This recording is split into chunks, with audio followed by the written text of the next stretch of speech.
Namaku Oyen, nama yang bagus, kurasa.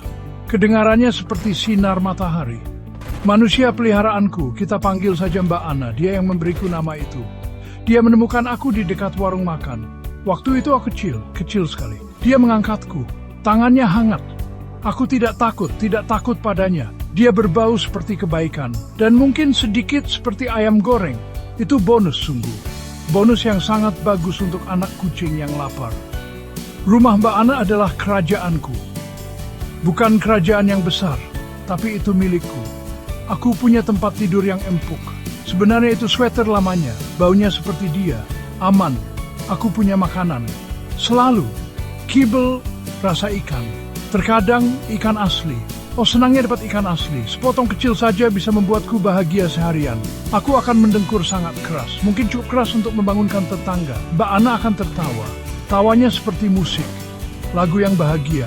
Hari-hariku sederhana, bisa ditebak. Bangun, peregangan, mengeong minta makan. Mbak Ana pasti sudah ada di sana. Dia akan menggaruk di belakang telingaku. Tempat yang sempurna. Lalu sarapan. Setelah itu urusan kucing yang penting.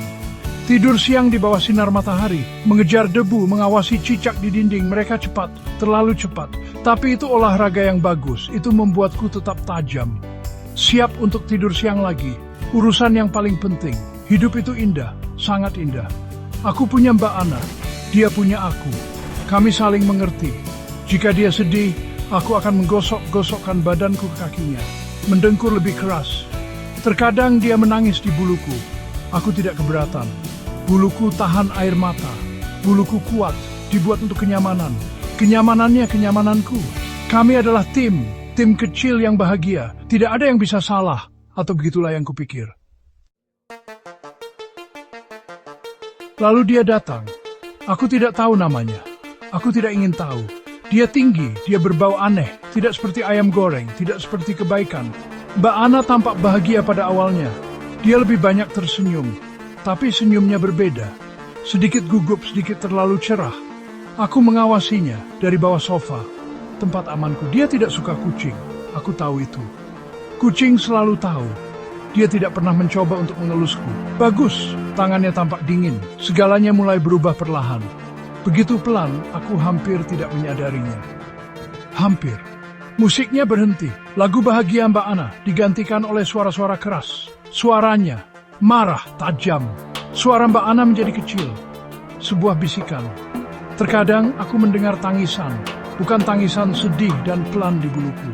Ini berbeda. Tangisan ketakutan. Aku tidak menyukainya. Aku akan bersembunyi lebih dalam di bawah sofa. Ekorku terselip, telingaku rata, menunggu badai berlalu.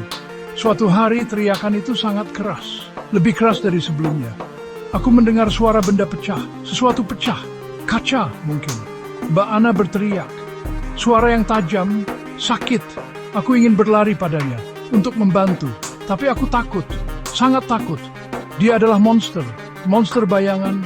Dia memenuhi rumah dengan kegelapan. Kerajaanku yang cerah menjadi penjara bawah tanah. Aku merindukan sinar matahari. Aku merindukan senyum asli Mbak Ana yang sampai ke matanya. Setelah hari itu Mbak Ana berubah. Dia masih memberiku makan, tapi tangannya gemetar. Dia tidak sering menatapku. Matanya sering merah, bengkak. Terkadang dia memiliki bekas gelap di kulitnya. Dia mencoba menyembunyikan, tapi aku melihat. Aku melihat semuanya. Rumah itu terasa dingin. Bahkan di tengah panasnya Jakarta, udara terasa pekat karena ketakutan. Ketakutanku, ketakutannya. Itu adalah ketakutan bersama. Selimut tebal mencekik kami berdua perlahan-lahan. Hidupku menjadi permainan peta umpet. Kecuali itu bukan permainan, itu bertahan hidup. Aku mempelajari jadwalnya. Kapan dia keluar, kapan dia tidur. Itu adalah waktuku.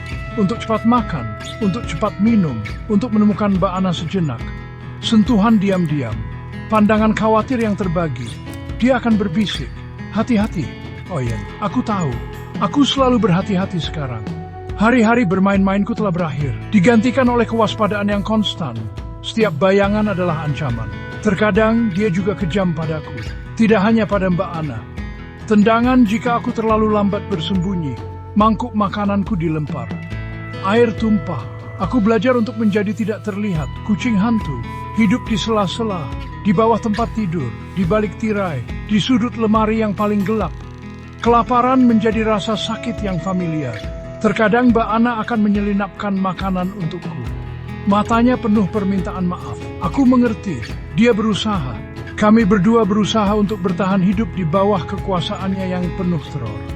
Aku merindukan hidupku yang dulu. Sinar matahari, tidur siang yang riang, suara tawa Mbak Ana. Sekarang, setiap suara keras membuatku melompat. Setiap gerakan tiba-tiba membuatku lari terbirit-birit. Buluku tidak lagi halus. Dengkuranku sebagian besar diam, tersimpan jauh di dalam, demi keamanan. Tapi terkadang larut malam ketika dia tidur, aku akan merayap ke tempat tidur Mbak Ana. Meringkuk kecil di sampingnya. Bola kecil bulu oranye. Menawarkan sedikit kenyamanan yang kubisa. Sebuah janji diam-diam. Aku masih di sini. Hari-hari berubah menjadi malam yang panjang, dipenuhi dengan kecemasan, dengan bau kemarahan yang basi. Aku melihat Mbak Ana semakin kurus, lebih pucat. Cahayanya meredup, rasanya sakit melihatnya. Lebih dari tendangan apapun, lebih dari rasa lapar apapun. Aku berharap aku lebih besar.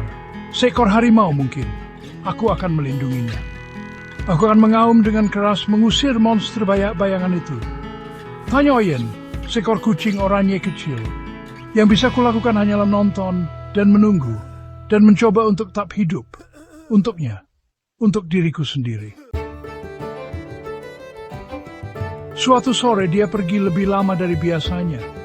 Mbak Ana sedang mengemasi tas kecil. Tangannya gemetar, tapi matanya memiliki cahaya baru, percikan kecil, tekad. Dia menatapku. Oyen, bisiknya suaranya gemetar, kita harus pergi. Pergi? Kemana? Aku tidak mengerti, tapi aku percaya padanya. Aku selalu percaya pada Mbak Ana. Dia membuka pintu depan, pemandangan yang langka, dunia luar tampak besar dan sedikit menakutkan, tapi juga penuh dengan kemungkinan. Dia tidak mengangkatku, dia tidak bisa membawa tas dan aku. Dia hanya menatapku, lalu ke pintu yang terbuka. Itu adalah undangan, sebuah permohonan diam-diam. Ikutlah denganku. Aku ragu-ragu. Rumah itu penjaraku juga satu-satunya duniaku yang kukenal. Tapi rasa takut akan kembalinya dia lebih besar dari rasa takut akan hal yang tidak diketahui. Aku mengambil langkah ragu-ragu, lalu langkah lain, menuju cahaya, menuju Mbak Ana, menuju kebebasan. Itu adalah langkah yang menakutkan untuk diambil. Kami tidak pergi jauh, rumah tetangga. Ibu Siti, dia selalu memiliki senyum yang ramah, dia telah melihat banyak hal, dia menyambut kami. Rumahnya berbau rempah-rempah dan keamanan. Tidak ada teriakan, tidak ada suara marah, hanya kata-kata lembut dan teh hangat. Mbak Ana menangis. Kali ini berbeda. Lega, Ibu Siti membantunya, menelepon, mengatur berbagai hal. Aku tetap dekat dengan Mbak Ana. Jangkar berbulu di badainya. Tak lama kemudian kami pindah ke tempat baru, kecil, sederhana tapi damai.